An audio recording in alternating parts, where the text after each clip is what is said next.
Corona వ్యాధిని ఆరోగ్యశ్రీలో చేర్చాలని ఇందిరా పార్క్ వద్ద ఏప్రిల్ 2021లో మేము నిరాహార దీక్ష చేపట్టాము. గత ప్రభుత్వము మాపై అక్రమ కేసులు బనాయించి కోర్టుల చుట్టూ తిప్పుతుంది అని మనోరంజన్ కాంప్లెక్స్ ముందు మీడియాతో మంత్రి సీతక్క అన్నారు. కోర్టుల మీద పూర్తి విశ్వాసం ఉంది అని, మేము ఎలాంటి తప్పు చేయలేదు కాబట్టి నిర్దోషులుగా నిరూపించుకుంటామని అన్నారు. నాతో పాటు ఎన్ఎస్యుఐ అప్పటి రాష్ట్ర అధ్యక్షుడు బల్మూరు వెంకట్, హైదరాబాద్ ఇండస్ట్రీ అధ్యక్షుడు అభిజిత్తో పాటు ఎన్ఎస్యుఐ కార్యకర్తలపై కేసులు నమోదు చేయించారు. కరోనాతో పేద ప్రజలు తీవ్ర అవస్థలు పడ్డారు. ఆస్తులు అమ్ముకొని లక్షలు ఖర్చు చేసి చికిత్స చేసుకోవాల్సి వస్తుందన్న ఆవేదనతో మేము దీక్ష నిర్వహించామని తెలిపారు. ఏప్రిల్ 25-26 ఆ రోజులలో పీక్ స్టేజ్లో కరోనా ఉండే, రాష్ట్ర వ్యాప్తంగా కరోనా తోటి పెద్ద ఎత్తున సఫర్ అవుతున్నటువంటి పేదల కోసం కరోనాను ఆరోగ్యశ్రీలో చేర్చండి అని మేము ఇందిరా పార్క్ దగ్గర ధర్నా చేస్తే, దీక్ష చేస్తే ఆనాటి బీఆర్ఎస్ ప్రభుత్వం, కేసీఆర్ ప్రభుత్వం ఆనాడు నా మీద, మరి ఆనాటి ఎన్ఎస్యుఐ అధ్యక్షుడు ఈనాటి ఎమ్మెల్సీ బల్మూరు వెంకట్ మీద, మా ఎన్ఎస్యుఐ హైదరాబాద్ జిల్లా అధ్యక్షుడు అభిజిత్ మీద, ఇంకా మిగతా సోదరుల మీద మరి మేమేదో కరోనాను వ్యాప్తి చేస్తున్నామని ఉల్టా తప్పుడు కేసులు పెట్టడం జరిగింది. మేమేమో కరోనా టైంలో ఇల్లు చూసినాము, గడప గడప దిగినాము, కష్టాలు చూసినాము. పేదవాళ్ళు ప్రైవేట్ హాస్పిటల్లో పోతే లక్షలలో ఖర్చు పెట్టుకోవాల్సి వస్తుంది, వేల మంది చనిపోతున్నారు. కాబట్టి కరోనాను ఆరోగ్యశ్రీలో చేర్చాలని మేము డిమాండ్ చేస్తే ఉల్టా మా మీదనే ఆ కరోనాను వ్యాప్తి చేస్తున్నారు సీతక్క అని మరి ఉల్టా కేసు పెట్టడం జరిగింది. దానికోసం ఈ రోజు అటెండ్ అవ్వడం జరిగింది. సో మీరు చూస్తా ఉన్నారు, మేము పబ్లిక్ ఇంట్రెస్ట్ లో ఆ రోజు కరోనా వ్యాధి నుంచి పేదవాళ్ళను కాపాడుకోవాలనే ఉద్దేశంతో ఆరోగ్యశ్రీలో కరోనా చేర్చాలని ప్రజల యొక్క డిమాండ్, ప్రజల యొక్క అవస్థలు చూసి మేము ఆనాడు ఫోన్ ట్యాపింగ్ చేస్తున్నట్లు భారత రాష్ట్ర సమితి నేతలు ప్రభుత్వంపై ఆరోపణలు చేస్తున్నారని, అవసరం తమ నాయకుడు సీఎం రేవంత్ రెడ్డికి లేదని ప్రభుత్వ వీప్ ఆది శ్రీనివాస్ అన్నారు. రేవంత్ రెడ్డి సమర్థుడని చెప్పారు. గాంధీ భవన్లో నిర్వహించిన మీడియా సమావేశంలో ఆది శ్రీనివాస్ మాట్లాడారు. ప్రజాస్వామ్యం ఉన్న పార్టీ మాది. కాంగ్రెస్ ప్రభుత్వం అంటే ప్రజాప్రభుత్వం. మా మంచి పాలనను ఓర్వలేక విష ప్రచారం చేస్తున్నారు. ప్రతిపక్ష పాత్ర కూడా కేసీఆర్ సరిగ్గా నిర్వహించలేకపోతున్నారు. ఇప్పటికే భారతీయ రాష్ట్ర సమితికి ప్రజలు బుద్ధి చెప్పారు. స్థానిక సంస్థల ఎన్నికల్లోనూ ఇదే జరుగుతుంది. ఫామ్ హౌస్కే పరిమితం అవుతూ విమర్శించడం సరికాదు. మీలా ట్యాపింగ్లతో రాజకీయాలు చేయాల్సిన అవసరం మా ముఖ్యమంత్రికి లేదు. మాకు మా నాయకుల మీద నమ్మకం ఉంది, విశ్వాసం ఉంది. గత ప్రభుత్వంలో భార్యాభర్తలు, సినీ తారలు, జడ్జిలు మాట్లాడిన కాల్ ట్యాప్ చేశారని ఆది శ్రీనివాస్ అన్నారు. దొంగే దొంగ దొంగ దొంగ అన్నట్టుగా ఉన్నటువంటి సందర్భాన్ని 10 ఏళ్ల పాటు ఫోన్ ట్యాపింగ్ చేసి దొరికిపోయినటువంటి దొంగలు ఈరోజు మా ప్రభుత్వాన్ని ఆడిపోసుకునే విధంగా తమ సొంత పత్రికలో ఆనందం పొందడానికి కోసం రాసుకున్నటువంటి రోత రాతలే తప్ప వాటిలో ఎంత మాత్రం నిజం లేదన్న మాట సందర్భంగా చెప్పే ప్రయత్నం చేస్తూ ముందుగా ఫోన్ ట్యాపింగ్ లో బీఆర్ఎస్ పాపం పండింది, ప్రతిపక్షానికే పరిమితమైంది. లోకసభ ఎన్నికలకు వచ్చే వరకు జీరోకే పరిమితమైన వాళ్ళ తీరులో మార్పు కనిపించడం లేదు. వారి మకిలి మాకంటించే ప్రయత్నం చేస్తున్నారు, వారి బురద మాకంటించే ప్రయత్నం చేస్తున్నారు, వాళ్ళ ఆలోచనలు మాకున్నట్లుగా చెప్పే ప్రయత్నం చేస్తున్నారు. ఈ రోజు సిట్ ఆఫీసు ముందు టెలిఫోన్ ట్యాపింగ్ సంబంధించినటువంటి ఆ పాపంలో ఉన్నటువంటి వాళ్ళందరూ కూడా సిట్ దగ్గర క్యూ కడుతున్నారు. సూత్రధారులు దొరకవలసిన అవసరం ఉంది, పాత్రధారులు దొరకవలసిన అవసరం ఉంది. ఎక్కడో అమెరికాలో ఉన్న మన భారతదేశ చట్టం ఔన్నత్యాన్ని ఈ సందర్భంగా మనం చట్టం తన పని తను చేసుకపోతుందని చెప్పండి నిదర్శనంగా కలుగులో దాక్కున్నప్పుడు కూడా ఈ రోజు తప్పలేదు సిట్టు ముందుకు రావడానికి, విచారణలో పాల్గొనడానికి కోసం అనేటువంటి మాట సందర్భంగా చెప్తూ ఈరోజు చట్టాన్ని గౌరవించాల్సింది పోయి ఈరోజు వాళ్ళు ఈ టెలిఫోన్ ట్యాపింగ్ లో మేమేదో టెలిఫోన్ ట్యాపింగ్ చేస్తున్నాం చెప్పినటువంటి ఓ దురుద్దేశాన్ని అపవాదును ఈరోజు మాకు అందించేటువంటి మాకు చెప్పేటువంటి ప్రయత్నం చేస్తున్నారు. అసలు మా నాయకుడు దమ్మున్నోడు, మీలాగా టెలిఫోన్ ట్యాపింగ్ చేసి పరిపాలన చేయాలని చెప్పిన ఆలోచన ఉన్నటువంటి వ్యక్తిత్వం ఉన్నవాడు కానే కాదని చెప్తున్నా. మా కాంగ్రెస్ పార్టీలో అంతర్గత ప్రజాస్వామ్యం కూడా కాస్త ఎక్కువ. మీలాగా నియంతృత్వ పోకలు మా పార్టీలో లేవు. వైకాపా హయాంలో జరిగిన మద్యం కుంభకోణం వెనుక కుట్రలను పూర్తిగా వెలికి తీయాలని ఏపీ కాంగ్రెస్ అధ్యక్షురాలు షర్మిల అన్నారు. ఇది ఓ ఆర్థిక నేరమని, బ్లాక్ మనీ కోసమే డిజిటల్ పేమెంట్స్ నిలిపివేశారని ఆరోపించారు. ప్రజలకు మాజీ సీఎం జగన్మోహన్ రెడ్డి సూటిగా సమాధానం చెప్పాలని ఆమె డిమాండ్ చేశారు. మద్యం కుంభకోణంలో తయారీ నుండి చివరి కొనుగోలు వరకు అవినీతి జరిగిందని అర్థమవుతుంది. ప్రపంచంలో ఎక్కడా లేని విధంగా ఈ డిజిటల్ యుగంలోనూ కేవలం నగదు రూపంలో అమ్మకాలు చేశారు. 3,500 కోట్ల మద్యం స్కామ్ మాత్రమే కాదు, పన్నులు ఎగ్గొట్టాలని క్యాష్లతోని అమ్మకాలు చేశారు. ఈ మొత్తం వ్యవహారంపై పూర్తి విచారణ జరగాలి. నాన్ డ్యూటీ పేమెంట్లు మొత్తం బ్లాక్లో జరిగాయి. బ్రాండెడ్ మద్యాన్ని నిలిపివేసి చీఫ్ లిక్కర్లను ఎందుకు ప్రోత్సహించారు? ఇదంతా కుట్రతో జరిగింది. 5 ఏళ్లలో 30 లక్షల మందికి కిడ్నీ సమస్యలు వచ్చాయి. 30,000 మందికి పైగా చనిపోయారు. సీఎం చంద్రబాబు ఈ అంశంపై దృష్టి పెట్టాలని షర్మిల కోరారు. ఇలా నాన్ డ్యూటీ పేడ్ లిక్కర్ విధానంలో అమ్మడం జరిగింది. కేవలం 614 కోట్ల రూపాయలు మాత్రమే డిజిటల్ పేమెంట్స్ రూపంలో చేశారు. మిగతాది అంతా అన్అకౌంటెడ్ ఫార్ అంటే బ్లాక్లో, క్యాష్లో జరిగింది. దాని గురించి తేల్చాల్సిన అవసరం ఎంతైనా ఉంది. ఎందుకంటే కేవలం చంద్రబాబు గారి ప్రకారం అయితే కేవలం 0.62% అంటే 1% కంటే కూడా తక్కువ ఇలా డిజిటల్ పేమెంట్స్లో రూపంలో ప్రభుత్వానికి తెలిసి జరిగింది. మిగతాది అంతా అన్అఫీషియల్గా జరిగింది అంటే అది అంతకంటే పెద్దదే. అంతేకాదు 5 సంవత్సరాలలో వైసీపీ అధికారంలో ఉంది. ట్రస్టెడ్ లిక్కర్ బ్రాండ్స్కి ఏవి కూడా అసలు వాటికి అనుమతులు లేకుండా కొత్తవి, చీప్వి, లో క్వాలిటీ ఉన్నవి లేదా హార్మ్ఫుల్గా ఉన్నవి ఈ బ్రాండ్లని ఎందుకు ప్రోత్సహించారు? ఇది చాలా అనెథికల్గా జరిగింది. కాబట్టి ఎంతోమంది దాదాపు లక్షల్లో ఉంటారో లేకపోతే కోట్లలో ఉంటారో ఇంతమంది హెల్త్కు సంబంధించిన విషయం. ఆ 5 సంవత్సరాలలోనే దాదాపు 30 లక్షల మందికి కిడ్నీ, లివర్ ప్రాబ్లమ్స్ వచ్చాయన్నారు. 30,000 మంది ఈ హార్మ్ఫుల్ లిక్కర్ వల్ల చనిపోయారన్నారు. అంతేకాదు 900% న్యూరోలాజికల్ వీక్నెసెస్ కేసుల్లో ఇంక్రీస్ని చూసామన్నారు. తన జన్మదినం సందర్భంగా బీఆర్ఎస్ వర్కింగ్ ప్రెసిడెంట్ కేటీఆర్ తన తండ్రి, పార్టీ అధినేత కేసీఆర్ ఆశీర్వాదం తీసుకున్నారు. భార్య శైలిమా అదేవిధంగా కుమారుడు హిమాంశుతో కలిసి ఎర్రవల్లి ఫామ్ హౌస్కు చేరుకున్నారు. కేటీఆర్ తన తల్లిదండ్రులకు పాదాభివందనం చేశారు. శైలిమా కూడా అత్తా మామలకు పాదాభివందనం చేసి నమస్కరించారు.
రామచంద్రపురం మండలంలోని జిల్లా పరిషత్ హైస్కూల్లో మాజీ మంత్రి కేటీఆర్ జన్మదిన వేడుకలు ఘనంగా నిర్వహించారు. పటాన్చెరు నియోజకవర్గం బీఆర్ఎస్ కన్వీనర్ ఆదర్శ్ రెడ్డి ఆధ్వర్యంలో జిల్లా పరిషత్ హైస్కూల్లోనే విద్యార్థులతో కలిసి corporator Sindhu Adarsh Reddy cake cut చేశారు. ఈ సందర్భంగా ఆదర్శ్ రెడ్డి మాట్లాడుతూ కేటీఆర్ జన్మదిన వేడుకలు జరుపుకోవడం చాలా సంతోషంగా ఉందన్నారు. ఎల్లప్పుడూ ప్రజల కోసం పనిచేస్తూ ప్రజల్లో ఉన్న నాయకుడు కేటీఆర్ అన్నారు. రామచంద్రాపురం జిల్లా పరిషత్ 10వ తరగతి ఫలితాల్లో ప్రతిభ కనబర్చిన 33 మంది విద్యార్థులకు నగదు ప్రోత్సాహకాలను అందజేశారు. మాజీ ఎమ్మెల్సీ భూపాల్ రెడ్డి పేరిట భూమి ఆకాశం ట్రస్ట్ ఏర్పాటు చేసి విద్యార్థులకు పుస్తకాలు అందజేశారు.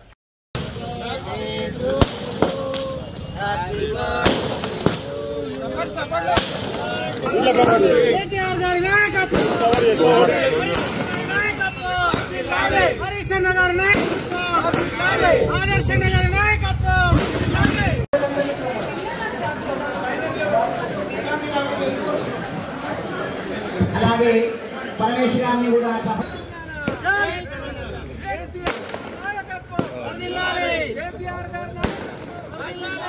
లేని వారికి మనము ఏదో రకంగా సహకరించాలన్న ఉద్దేశంతో త్వరలో ఈ భూమి ఆకాశం పేరుతోటి ఒక 100 నుంచి 150 మందికి మధ్యాహ్న భోజనం, ఇప్పుడు జనరల్గా అయితే 5 రూపాయలు 10 రూపాయలు తీసుకొని ప్రభుత్వం పెడుతున్నది. అది కాకుండా మన పుట్టిన ఊరికి ఏదో ఒకటి చేయాలి, మన పుట్టిన ఊర్లో ఎవరికైనా తినాలి అంటే లేదు అనకుండా ఉండొద్దు అన్న ఉద్దేశంతో ఇక్కడనే మన బస్ స్టాండ్ దగ్గర కావచ్చు, లేకపోతే సంగీత థియేటర్ దగ్గర ఒకటి పర్మనెంట్ ఒక షెడ్ వేసేసి ప్రతిరోజు ఒక 100-150 మందికి ఉచితంగా భోజనం పెట్టే కార్యక్రమం మేము ఆల్రెడీ దాన్ని ప్లాన్ చేసుకుంటున్నాము. అది ఇప్పుడు ఈ రోడ్ వైడనింగ్ అయినాక పర్మనెంట్ షెడ్ వేసి హరిహర వీరమల్లు సినిమా విడుదల సందర్భంగా పవన్ కళ్యాణ్ ఫ్యాన్స్ అసోసియేషన్ సాయి ఆధ్వర్యంలో ఉప్పల్ శ్రీకృష్ణ థియేటర్ వద్ద సందడి చేశారు ఫ్యాన్స్. ఈ కార్యక్రమానికి గబ్బర్ సింగ్ టీం సభ్యులు పాల్గొని సందడి చేశారు. ఫ్యాన్స్ బాణాసంచా కాల్స్తూ డ్యాన్సులతో సందడి చేశారు. Harihara Veeramallu cinema box office బద్దలు కొడుతుంది అని పవన్ కళ్యాణ్ ఫ్యాన్స్ అసోసియేషన్ సభ్యులు సాయి తెలిపారు.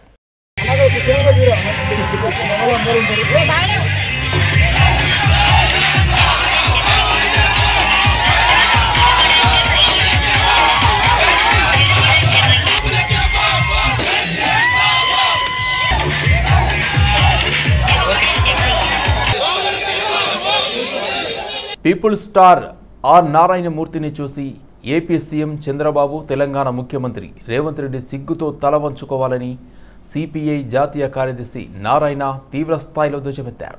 నారాయణమూర్తి యూనివర్సిటీ అనే సినిమా తీశాడు. అందులో ప్రశ్నాపత్రాల లీకేజీ గురించి లక్షలాది మంది విద్యార్థులు ఎలా ప్రభావితం అవుతారు, ఎంత బాధపడతారు అనేది చూపించారు. ఒక సందేశాత్మక కోణంలో ఆ చిత్రాన్ని తీశారు. ఆ సినిమా ప్రివ్యూ చూశాను. నాకే ప్రభుత్వ సహాయం అక్కర్లేదని నారాయణమూర్తి అంటున్నాడు. అలాంటి నారాయణమూర్తిని చూసి సిగ్గు తెచ్చుకోవాలన్నారు. ఆంధ్రప్రదేశ్ ముఖ్యమంత్రి చంద్రబాబు నాయుడు గారు, తెలంగాణ ముఖ్యమంత్రి రేవంత్ రెడ్డి గారు ఇద్దరు కూడా నారాయణమూర్తిని చూసి సిగ్గుతో తల ఉంచుకోవాలి. ఆయన మీద సినిమా తీశాడు, ఆయన యూనివర్సిటీ సినిమా. అందులో లీకేజ్ గురించి లక్షలాది మంది విద్యార్థులు ఎంత బాధపడ్డారో ఒక సందేశాత్మక సినిమా తీశాడు. దాన్ని ప్రీవ్యూ చూసా. ఆయన ఏమంటున్నాడు, నాకే గవర్నమెంట్ సహాయం అక్కర్లేదు చెప్పాడు. అలా నారాయణమూర్తిని చూసి సిగ్గు తెచ్చుకోవాలా? కోట్లాది రూపాయలు ఖర్చు పెట్టుకునేటువంటి తీసే వాళ్ళకి మీరందరికీ రాయితీలు ఇస్తారా? రాష్ట్ర తెలంగాణ ముఖ్యమంత్రి, ఆంధ్ర ముఖ్యమంత్రి కూడా ఇట పవన్ కళ్యాణ్ సినిమా కానీ, లేకపోతే బాహుబలికి కానీ, పుష్పకి కానీ ఇట్లాంటి వాటికి రాయితీ ఇవ్వడం ఏంటి? వాళ్ళు డబ్బులు పెంచుకోమని బ్లాక్ అమ్ముకోమని పర్మిషన్ ఇవ్వడం ఏంటి? ఇది ఒక దివాళా రాజకీయం తప్ప ఇంకోటి కానీ కాదు. ఇలాంటి పద్ధతికి ప్రజలు అసహించుకుంటారు. సినిమా ఏమైనా సందేశాత్మకంగా ఇచ్చారేమన్నా? వాళ్ళు సందేశాత్మక సినిమా ఇచ్చిన వాళ్ళు మీకు సహాయం చేయడం లేదు. చెడు సందేశాన్ని పంపించేటువంటి ఎర్ర సందేశాలను అమ్ముకోండి, ఇంకొకటి బ్లాక్ మెయిల్ చేసుకోండి, క్రైమ్ రిలీజ్ చేసుకోండి, కొట్టుకోండి, చంపండి అనేటువంటి ఒక హింసాత్మక సందేశం ఇచ్చేటువంటి సినిమాలకు మీరు రాయితీలు ఇస్తూ సమాజానికి ఉపయోగపడే సందేశం వాళ్ళకి మీరు సహాయం చేయకపోవడం అంటే ఇది దివాళా రాజకీయ. యూసఫ్గూడ కోట్ల విజయభాస్కర్ రెడ్డి స్టేడియంలో పవర్ గ్రిడ్ సదరన్ రీజియన్ ఆధ్వర్యంలో బ్యాడ్మింటన్ పోటీలు ప్రారంభమయ్యాయి. 3 రోజుల పాటు కొనసాగే ఈ పోటీలలో అంతర్ప్రాంత క్రీడాకారులు పాల్గొన్నారు. ఈ పోటీలను Arun Kumar, chief general manager, executive director southern region Thomas Yadav ప్రారంభించారు. ఈ సందర్భంగా మహమ్మద్ అరీవుద్దీన్ మాట్లాడుతూ జూలై 24 నుండి 26 వరకు కొనసాగుతాయని తెలిపారు. ప్రతి జట్టు నుండి 6 మహిళలు 6 పురుషులతో కూడి ఉంటుందని, మొత్తం 132 మంది క్రీడాకారులు ఈ పోటీల్లో పాల్గొంటారన్నారు. ఈ మ్యాచ్లు తెలంగాణ బ్యాడ్మింటన్ అసోసియేషన్ ఆధ్వర్యంలో నిర్వహించబడుతున్నాయని, దేశవ్యాప్తంగా ఉన్న పవర్ గ్రేడ్ ప్రాంతాల్లో ఉన్న క్రీడాకారులు ఇందులో పాల్గొంటున్నారు. ఇది every year power grid Secunderabad అయితే ఉందో ఎవ్రీ ఇయర్ ఏదో ఒక ఈవెంట్, స్పోర్ట్స్ ఈవెంట్ కండక్ట్ చేస్తుంది ఇంటర్ రీజన్. ఇది ఓన్లీ మన ఎంప్లాయీస్కి సంబంధించిందే అండి. మా రెగ్యులర్ ఎంప్లాయీస్, లేడీ ఎంప్లాయీస్, ఇంకా జెంట్స్ ఎంప్లాయీస్ ఉంటారు, వాళ్ళ కోసమే ఇది. ఈ టోర్నమెంట్లో ప్రతి రాష్ట్రం నుండి మా రెగ్యులర్ ఎంప్లాయీస్ ఏవైతే పనిచేస్తున్నారో వాళ్ళందరూ వచ్చి దీంట్లో పార్టిసిపేట్ చేస్తారు. ఈ టీమ్ సెలెక్షన్ ఏది ఉంది రీజన్ వైజ్గా టీమ్ సెలెక్షన్ జరుగుతుందండి. ఈ రీజన్ ఇప్పుడు హైదరాబాద్ రీజన్ ఉందనుకోండి, దీంట్లో ఆంధ్ర, తెలంగాణ అండ్ కర్ణాటక కొంచెం పార్ట్ ఉంది. దీంట్లో మేము మన దగ్గర నుండి SR1 నుండి 12 మంది 6 జెంట్స్ 6 ఫీమేల్ ఎంప్లాయీస్ పార్టిసిపేట్ చేస్తున్నారు. ఇదే విధంగా ప్రతి రీజన్ నుండి మొత్తం 11 రీజన్లు ఉన్నాయి. 11 రీజన్ల నుండి పార్టిసిపేట్ అవుతున్నారు. దీంట్లో ర్యాంకింగ్స్ ఇస్తారండి, సింగిల్స్, డబుల్స్, లేడీస్ అండ్ జెంట్స్ది. ఈ ర్యాంకింగ్స్లో టాప్ ర్యాంకింగ్స్ ఉన్న వాళ్ళను మళ్ళీ ఇంటర్ CPSU టోర్నమెంట్కు నామినేట్ చేస్తామండి. ఇప్పుడు ఫర్ ఎగ్జాంపుల్ అంటే పవర్ సెక్టార్లో ఎంతమంది అవుతున్నారో, లైక్ BHEL ఉంది, NTPC ఉంది, NEEPCO ఉంది, అలాంటి ఆర్గనైజేషన్స్ నుండి కూడా వచ్చి మళ్ళీ వాళ్ళకు కూడా ఈవెంట్ కండక్ట్ చేస్తాం. ఇది ఎన్ని రోజులు ప్రోగ్రామ్? ఇది 3 days అండి. ఇక్కడ 24, 25, 26 జూలై. ఎంతమంది పాల్గొన్నారు? 134 మంది ఉన్నారండి పార్టిసిపెంట్స్, ప్లేయర్స్. ఫైనల్లో అంటే ఫైనల్లో విజేతలు ఇంకా ఇవాళ ఫస్ట్ ఫైనల్ ఏముంటుంది వాళ్ళ ప్రైజెస్? అంటే నార్మల్గా ట్రాఫీస్ ఇస్తామండి. ఇంకా అందరికీ పార్టిసిపేషన్ చేసినందుకు ఏదో గిఫ్ట్ వచ్చేసరి లాంటిది ఏదైనా ఇస్తున్నాం. అంటే దీంట్లో దాదాపు 50 అబౌవ్ ఉన్నారండి. 60 వరకు ఉంటారు లేడీ ఎంప్లాయీస్. సో దీంట్లో సెలెక్ట్ అయిన వాళ్ళని టాప్ ప్లేయర్స్ను మళ్ళీ పవర్ గ్రిడ్ టీమ్గా ఫామ్ చేస్తాము. ఆ పవర్ గ్రిడ్ టీం మొత్తం అంటే అన్ని రీజన్స్కు కామన్ ఉంటుంది. ఆ పవర్ గ్రిడ్ టీం ఏంటంటే వేరే సెంట్రల్ పబ్లిక్ సెక్టర్ అండర్టేకింగ్స్ అంటే పవర్ సెక్టర్లో ఆ టోర్నమెంట్ జరిగినప్పుడు దాంట్లో పవర్ గ్రిడ్ని రిప్రజెంట్ చేస్తారు. గతంలో ఎప్పుడైనా ఇది కండక్ట్ చేస్తానంటే బైక్ దొంగతనాలకు పాల్పడుతున్న పాత నేరస్తుని కాంచన్బాగ్ పోలీసులు అదుపులోకి తీసుకుని 2 బైకులను స్వాధీనం చేసుకున్నారు. కలాపత్తార్కు చెందిన ఫిరోజ్ ఖాన్ ఫంక్షన్ హాళ్లలో వంటలు చేసేవాడు. మద్యం, గంజాయి చెడు అలవాట్లకు బానిసై బైక్ దొంగతనాలకు పాల్పడుతున్నాడు. ఈ నెల 9న ముసారాంబాగ్కు చెందిన మహమ్మద్ ఆరిఫ్కు చెందిన BGDMRL చౌరస్తా సమీపంలో పార్క్ చేసి ఉండగా చోరీ చేసి పారిపోయాడు. అట్టి దొంగిలించబడిన బైక్పై గురువారం ఉదయం అనుమానాస్పదంగా తిరుగుతుండగా విశ్వసనీయ సమాచారం మేరకు SI K రాజు తన సిబ్బందితో కలిసి అదుపులోకి తీసుకున్నారు. అతడి వద్ద 2 బైకులు స్వాధీనం చేసుకుని రిమాండ్కు తరలించినట్లు చాంద్రాయనగుట్ట ACP సుధాకర్ తెలిపారు. కంచన్బాగ్ పోలీస్ స్టేషన్ పరిధిలో 2 కేసులకు సంబంధించి ఒక నేరస్తుడిని, అదేవిధంగా మొబైల్ ఫోన్లు మిస్ అయిన దాంట్లో దాదాపు 35 ఫోన్లని రికవర్ చేయడం జరిగింది. దానికి సంబంధించి ప్రెస్ మీట్ ఏర్పాటు చేయడం జరిగింది. ఇందులో మొదటగా ఈ నెల 10వ తారీఖు నాడు కంచన్బాగ్ పోలీస్ స్టేషన్కి వచ్చినటువంటి సమాచారం ఏందనగా అమీర్ అనేటువంటి వ్యక్తి తన యొక్క మోటార్ సైకిల్ని పోచమ్మ టెంపుల్ దగ్గర పార్క్ చేసి మళ్ళీ తెల్లారి వెళ్ళి చూస్తే ఆ మోటార్ సైకిల్ లేదని ఫిర్యాదు చేయడం జరిగింది. అట్టి ఫిర్యాదుని కేసు నమోదు చేసుకొని ఇన్స్పెక్టర్ కమల్ కుమార్ తన క్రైమ్ టీం అయినటువంటి క్రైమ్ SI రాజు అదేవిధంగా వాళ్ళ టీంకి దాన్ని డిటెక్ట్ చేయాలని చెప్పేసి ఆదేశాలు ఇవ్వడం వలన అట్టి ఆదేశాలపై వాళ్ళు వర్క్ చేయగా వారు CCTVని పరిశీలించిన తర్వాత ఒక పాత నేరస్తుడు ఫెరోజ్ అనే అతన్ని ఐడెంటిఫై చేయడం జరిగింది. అతన్ని ఈరోజు పట్టుకొని అతని దగ్గర నుంచి 2 మోటార్ సైకిల్ని రికవరీ చేయడం జరిగింది. అతను మన కాలపత్తర్ పోలీస్ స్టేషన్ పరిధిలో ఉంటున్నాడు. అతని పైన ఒక సస్పెక్ట్ షీట్ కూడా మెయింటైన్ అవుతుంది. గతంలో అతను ఇంకో 2 కేసుల్లో కూడా ఇన్వాల్వ్ అయినాడు. ఒకటి సంతోష్ నగరు, అదేవిధంగా కంచన్బాగ్ ఏరియాలో కూడా పాత నేరంలో చేసి ఉన్నాడు. కాబట్టి అతన్ని ఈరోజు మేము అరెస్ట్ చేసి అతన్ని రిమాండ్కి పంపించడం జరుగుతుంది. హైదరాబాద్ నగర వ్యాప్తంగా వర్షాలు విస్తారంగా కురుస్తున్నాయి. Amberpet, Nallakunta, Kachiguda, Narayanguda, Chikkadpally, RTC cross road, Musheerabad, Ramnagar, అరిక్మెడ్, బషీర్బాగ్, అబిడ్స్, నాంపల్లి ప్రాంతాల్లో భారీ వర్షం పడుతుంది.